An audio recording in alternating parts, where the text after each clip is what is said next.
Hello and welcome. Today we're diving into one of history's most chilling and honestly most important questions. How on earth did a modern, educated country like Germany end up handing absolute power to Adolf Hitler? This whole story, it didn't start with an invasion. It was more like a Trojan horse, brought right through the front gates of democracy. And that right there, that's the real puzzle, isn't it? This wasn't some outside force taking over. It was an inside job.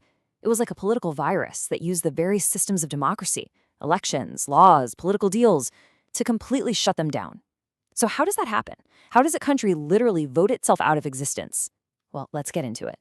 So, to understand this, we have to go back to the beginning. Our story really starts in the ashes of World War I. And you gotta understand, Germany wasn't just defeated on the battlefield. It was humiliated, it was broke, it was completely broken. And this created what you could only call a perfect storm of problems that left millions of people desperate for any solution, no matter how extreme it sounded. I mean, try to put yourself in their shoes for a second. Your country is being publicly shamed by the Treaty of Versailles, taking all the blame for the war. Your life savings? Poof, gone. Wiped out by insane inflation and then the Great Depression. The government seems totally useless, paralyzed by infighting. And on top of all that, you've got political gangs, Nazis and communists, literally fighting bloody battles in the streets. This was daily life for millions of Germans. Now, somewhere in all this chaos, you've got the Nazi Party. But here's something that's really crucial to remember. They were not an overnight success. Not at all. Back in the early 1920s, they were basically just a tiny, angry extremist group that most people just, ignored. In fact, their first big attempt to grab power was a complete and utter disaster. But here's the thing about failure. Sometimes it teaches you a lesson. And that first massive failure led to a huge change in tactics. This is the moment Hitler realized that trying to take over with brute force from the outside just wasn't going to work. He needed a whole new playbook. So that first attempt, that was the famous beer hall putsch. Yeah, it's pretty much what it sounds like. Hitler and his guys literally stormed a beer hall, fired a pistol in the air, and tried to declare a national revolution. It was a complete flop. The police shut it down almost immediately, and Hitler got thrown in jail for treason. For most people, that would have been the end of the story. But sitting in that jail cell, Hitler had a massive realization.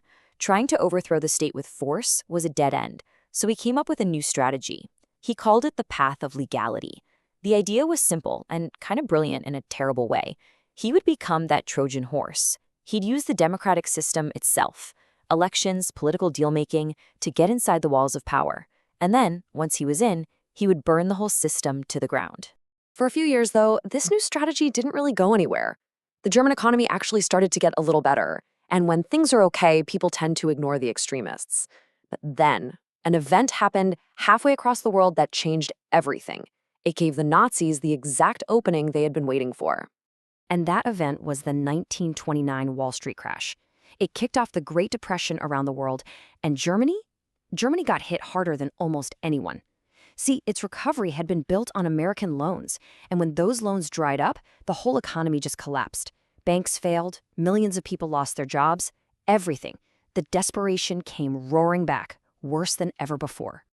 And the political results were just explosive. I mean, look at this chart. In 1928, before the crash, the Nazis were a joke. They had only 12 seats in the German parliament, the Reichstag.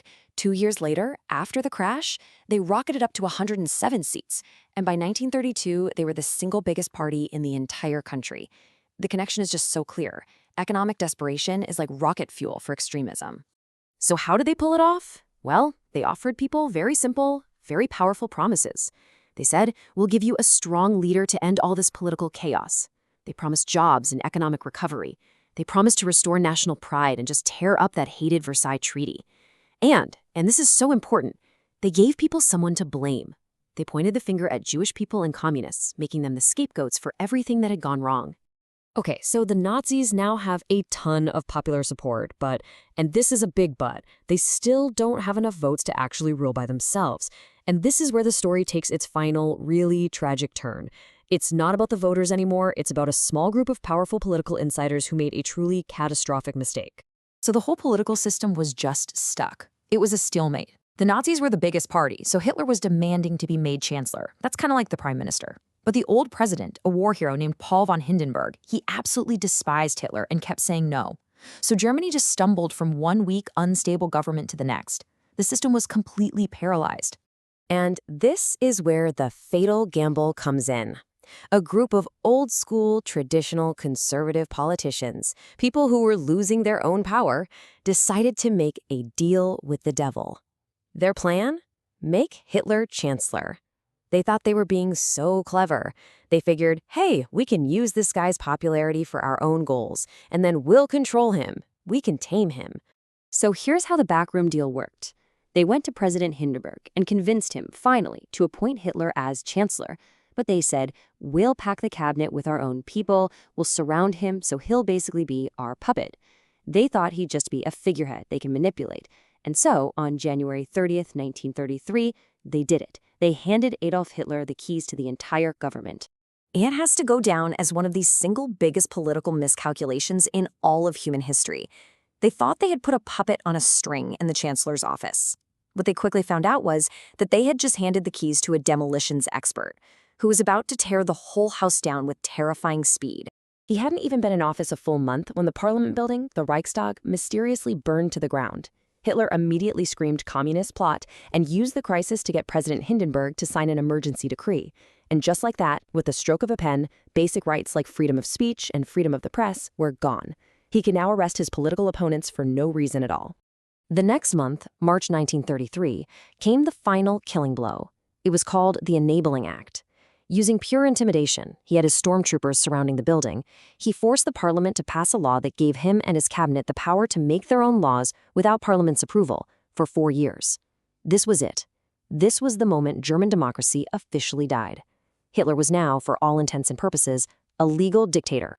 Just look at this timeline. It shows you the breathtaking speed of it all. In January, he's appointed chancellor. By February, civil rights are suspended. By March, he's a dictator. And in just over a year and a half, all other political parties are banned, the old president dies, and Hitler combines the jobs of president and chancellor to become the absolute Führer, the leader of Germany. It was over.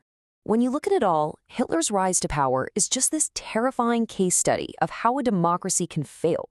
It shows you what can happen when you get that perfect storm of economic crisis, deep political division, and, crucially, a fatal mistake by people who underestimate a radical threat. And it leaves us with a really, really unsettling question. If the circumstances were right, are we so sure it could never happen again?